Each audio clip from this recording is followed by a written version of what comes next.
প্রতিদিনের রুটিনের তুলনায় আমাদের মেয়েদের কাছে শুক্রবারের দিনটা একটু আলাদা। সবার ছুটি থাকলেও আমাদের মেয়েদের এই দিনটাই ব্যস্ততা বেশি। তো আসসালামু আলাইকুম, হ্যালো এভরিওয়ান, কেমন আছো সবাই? আল্লাহর রহমতে নিশ্চয়ই ভালো আছো, সুস্থ আছো। আমরা ভালো আছি আলহামদুলিল্লাহ। আজ নতুন একটি দিনে নতুন একটি ব্লগে তোমাদেরকে ওয়েলকাম করছি। এই তো সকালে ফ্রেশ হয়ে নাস্তা করে নিয়েছি, আর এখন ইলিশ মাছগুলোকে কেটে ধুয়ে এখন এই যে লবণ হলুদ মরিচ মাখিয়ে নিয়ে এখন তেলে ভেজে নিচ্ছি। প্রিয়জনদের নিয়ে ভালো থাকার, ভালো লাগার জায়গাটাই হচ্ছে সংসার। আর আমরা মেয়েরা চেষ্টা করি আমাদের সংসারের প্রতিটা মানুষকে কিভাবে ভালো রাখা যায়, সেই চেষ্টাই থাকে আমাদের প্রতিনিয়ত। এই তো মশলাগুলো কষিয়ে ঝোল দিয়ে মাছগুলো ভুনা করে নিয়েছি, আর শেষ পর্যায়ে কাঁচামরিচগুলো দিলে স্মেলটাও ভালো আসে, আর এই মরিচগুলো ভাতের মধ্যে নিয়ে খেতেও কিন্তু ভীষণ ভালো লাগে। তো মাছটা ভুনা করে নিয়েছি, আর আমরা যেহেতু দুজন তাই 4 পিস নিয়েছি, আর যেহেতু খেতে পারবে না। আর এদিকে ইলিশ মাছের মাথাটা দিয়ে পুঁই শাক রান্না করব।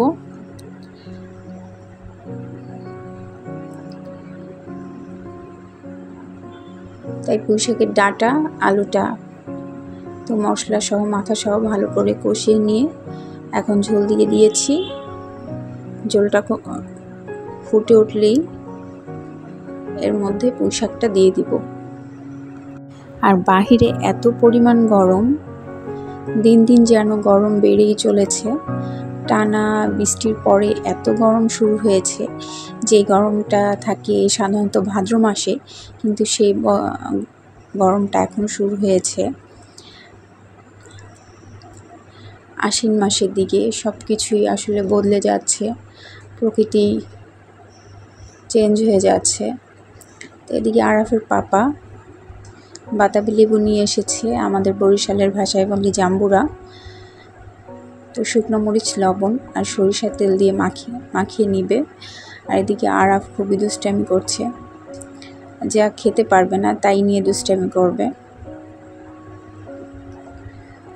আর গরমের মধ্যে টক যে কোনো খাবার কিন্তু ভীষণ ভালো লাগে। আর মাশাআল্লাহ জাম্বুরা মাখাটা অসম্ভব মজা লেগেছে।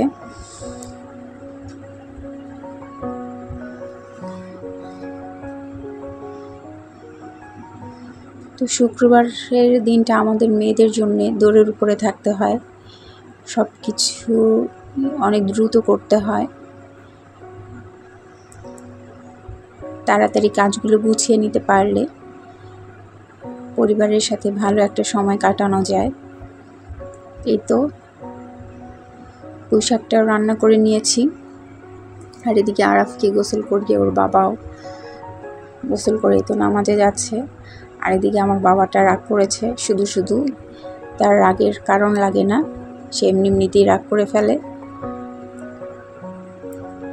তাকে রাগ ভাঙানোর খুব চেষ্টা করছে, কিন্তু কোনো কিছুতেই কাজ হচ্ছে না।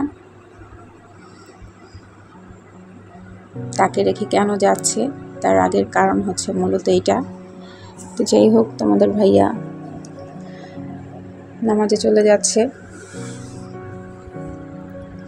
তো নামাজে যাচ্ছে, এর মধ্যেই বাকি কাজগুলো তাড়াতাড়ি গুছিয়ে নেওয়ার চেষ্টা করছি, কারণ নামাজ পড়ে এসে আসলে তখন ক্ষুধা লেগে যায়, আর সবাই মিলে একসাথে বসে খাবার খাওয়ার মজাই কিন্তু আলাদা। তো আমি এদিকে বিছানা ঝেড়ে নিব। আমাদের তরকারি রান্না হয়ে গেছে, আরাফের তরকারি রান্না চলছে। এদিকে বিছানা ঝাড়তে শুরু করেছি, সে বিছানার উপর উঠে বসে আছে, খুবই দুষ্টামি করে। এই পর্যায়ে তো পিঠের উপরে চড়ে বসে আছে। ঘর ঝাড়ু দিতে নিলে, মুছতে নিলে সে সামনে সামনে দাঁড়িয়ে থাকবে, খুবই দুষ্টামি করে।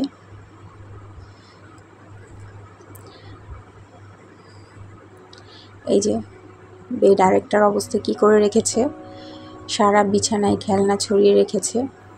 গুছাবো কিছুক্ষণ পরে, আবার সে খেলনাগুলো হয় ফ্লোরে ঢালবে, নয়তো বিছানায়। তার কাজ হলো এটা, খেলুক আর না খেলুক, সে খেলনা সব একসাথে নিচে ফেলে তার খেলা লাগবে।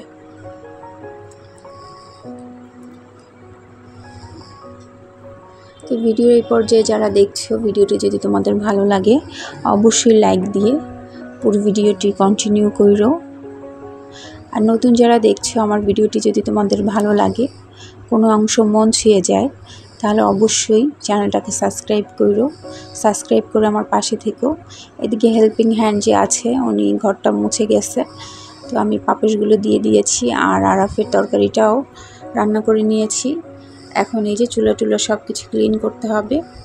তো চুলাটা ক্লিন করে নিলেই হয়ে যাবে। তারপরে তো গোসল করে নামাজটা পড়ে নিব।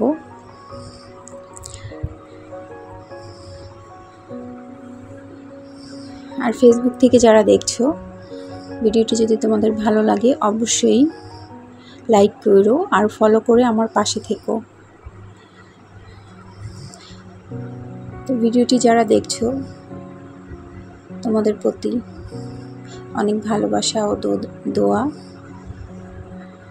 তোমাদের অসংখ্য ধন্যবাদ। সবসময় আমার পাশে থেকো, আমিও তোমাদের পাশে আছি। আসলে আমাদের একজন আরেকজনের সাপোর্ট ছাড়া আমাদের স্বপ্নগুলো পূরণ হওয়া সম্ভব না। তো আজ এই পর্যন্তই। সবাই ভালো থেকো, সুস্থ থেকো। তো জোহরের নামাজটা আদায় করে নিব। তো সবাই ভালো থেকো। আল্লাহ হাফেজ।